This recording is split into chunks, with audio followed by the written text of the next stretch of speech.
السلام عليكم، مرحبا بكم معايا في فيديو جديد على قناة وصفات مولات الدار. نهار جديد وفيديو جديد، كنتمنى اني نلقاكم في اتم الصحه والعافيه. جيت نتقاسم معكم فيه حلوه القرقاعه، تحفه لا من ناحيه الشكل ولا من ناحيه المذاق. متاكده مليون في المية من انها غادي تعجبكم، وبطبيعه الحال سهله وسريعه واقتصاديه. وإلا عجبكم الفيديو ديال اليوم ما تنسوش تخلوا لي لايك واشتركوا معايا في القناه وخلوا لي كومونتير باش نعرف مدى الاعجاب ديالكم الفيديو ديال اليوم. وندوز ان شاء الله المقادير وطريقه التحضير، وكنتمنى لكم فرجه ممتعه. فبقول بسم الله وعلى بركه الله. كنبداو بتحضير المقادير اللي كنحتاجو فيها 250 غرام ديال الزبده مارغرين، وكنضيفوا ليها 2 ديال الكيسان من السكر سنيده، زائد واحد ساشي ديال فاني، وقابصه بطبيعه الحال من الملح. وغادي نمزجو السكر سنيده مع الزبده حتى تولي ليا تقريبا على شكل بوماد.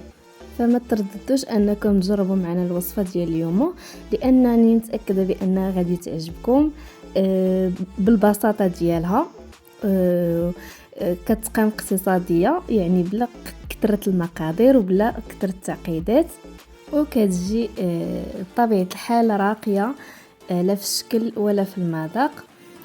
فمن بعد ما غادي نمزج مزيان هاد الزبده مع السكر سنيده وينسجموا ليا، غادي نبدا باضافه الزيت النباتيه اللي كنحتاج ليها 2 ديال الكيسان. كنضيف الكاس الاول، كنخلط واحد شويه، وكنضيف الكاس الثاني، وكنبقى بالتحريك المستمر حتى كيذوبوا ليا مع بعضياتهم على هذا الشكل هذا. من بعد غادي نبدا باضافه البيض اللي غادي نحتاج فيها 4 ديال البيضات، وغادي حتى هما نخلطهم مزيان مع الخليط حتى كينسجموا ليا مزيان.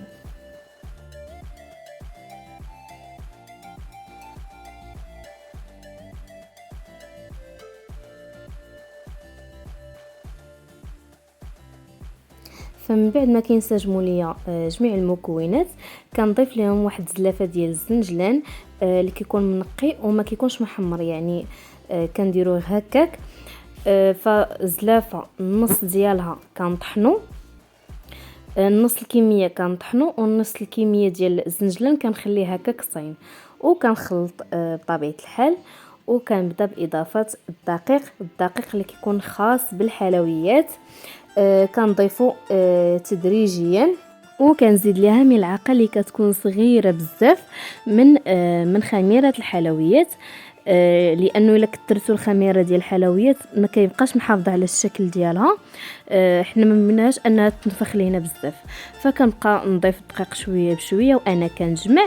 الدقيق بطبيعه الحال كيكون على حسب الخليط، فكنبقى نخلط فيه. وغادي نوريكم القوام ديال العجين من بعد ما نجمعها.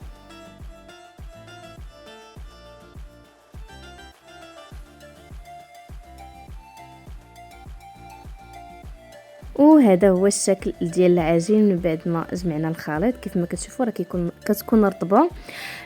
ففي التشكيل ديالها غادي نحتاج الحكاكه اللي كنحكوا بها مطيشه، هذيك الجهه اللي كتكون غليظه هي اللي كنبقى نحكو بها العجين. فراك ساهل، يعني ماشي شي حاجه اللي معقده. كناخذ غير واحد الكميه كنحكها في هذيك الحكاكه، وغادي نبداو دابا بتشكيل العجين. شوف كيف ما كتشوفوا كناخذ غير واحد الكميه وكنضغطش عليها بزاف باش تبقى ليا هذيك التشنتيفه ديال داك التفرتيت ديال العجين، يعني ماشي كنضغط عليه بزاف، غير كنبرك غير شويه بينات يديا باش كيلتصقوا مع بعضياتهم فقط. اما الا درتوهم الا بركتوا عليهم بزاف فراه غادي تولي غير كره، ما غاديش تبقى محافظه على داك الشكل ديالها. فكنستفهم في اللاطه، يعني كنحكها في اللاطه باش ما كنضطرش انني نهزها ونخسر ليها الشكل ديالها. كنحك كميه من العجين وكنبقى نشكل كيف ما كتشوفوا. كنبقى نشكل غير في اللاطانيت وكنبقى نستف فيها بهذه الطريقه هذه كيف ما موضح لكم الفيديو.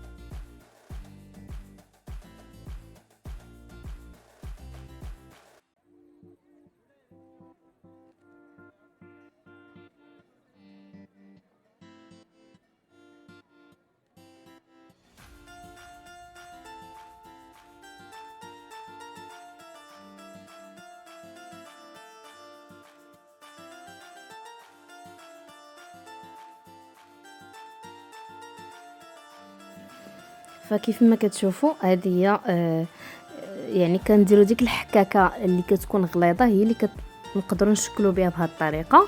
فهنا من بعد ما كملت اللاطه ديالي كامله غنوريكم الشكل النهائي ديالها. فكنبقى بنفس الطريقه كنحك يعني في واحد البلاصه وكنبقى نجر وكنستفهم يعني كنستفهم في اللاطه غير شويه بشويه، كنبدا وحده بوحده حتى كنكمل اللاطه ديالي كامله.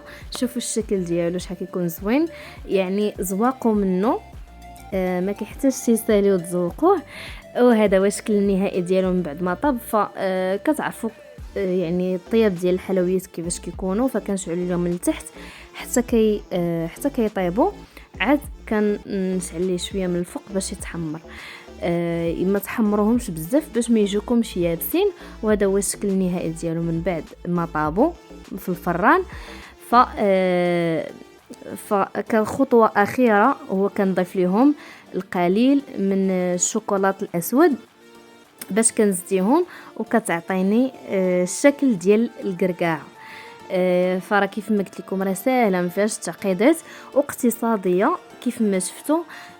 كتجي لذيذه بزاف. فداك الزنجلان، نكهه تاع الزنجلان كتجي فيه واعره وخطيره بزاف. كيجي لذيذ وكيجي انيق في الشكل ديالو. فمتاكده بان الوصفه ديال اليوم غادي تعجبكم. كيف ما كنعودكم ما كنجيبش لكم وصفات اللي معقدين، اهم حاجه انهم يكونوا اقتصاديين ويكونوا ساهلين، يعني ساهلين في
الحلوه ديالنا من بعد ما قدمناها.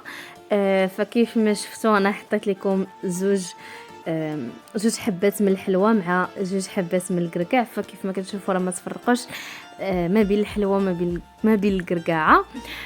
كيجي الشكل ديالهم زوين صراحه، انيق كيف ما قلت لكم وسهل بزاف وبسيط. كنتمنى انه الوصفه ديال اليوم تعجبكم. فإلا عجبكم الفيديو ديال اليوم ما تنسوش تخلوا لنا لايك على الفيديو، شاركوا الفيديو مع الاهل والاصدقاء اللي تاعهم الفائده، خلوا لي واحد الكومونتير باش نعرف مدى الاعجاب ديالكم الفيديوهات ديالنا.